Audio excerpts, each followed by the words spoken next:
almış mahnımız səslənəcək. Değerli medeniyet ve incesine adamlı bizim değerli musikicimiz Yakut Almaz bugün bizlendirip istidadlı musikici, istidadlı bestekar, hem şair, hem müfaçı, bir sözü desem bestekar müfaçı Almaz Hanım'ın müfaçında prezidentimiz mahnısını dinleyeceğiz ve bu güzel mühteşem mahnımın sədaları altında değerli gazilerimiz Azerbaycan bayrağını meclise getirecekler.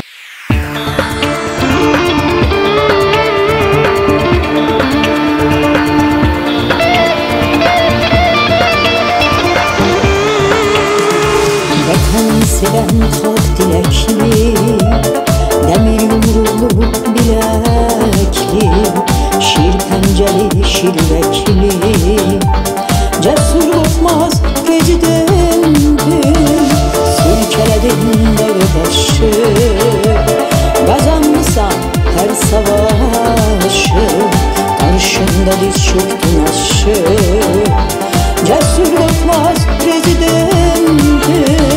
Dünya gördü hikmetini, hünerini, şöhretini, düşman bildi kudretini, cesur korkmaz prezidentim. Beteneti çiçeğidedir, sedakatin dileydedir, abiden de yüreğidedir, cesur korkmaz prezidentim. Azerbaycan Türk'ün golü, Azerbaycan zafer dolu, tarih yazır ilham yolu, cesur korkmaz prezidentim, cesur korkmaz prezidentim. Bu torpaqlarda Azerbaycan bayrağı ebedi dalgalanacak. Biz Azerbaycanlılar burada ebedi yaşayacağız.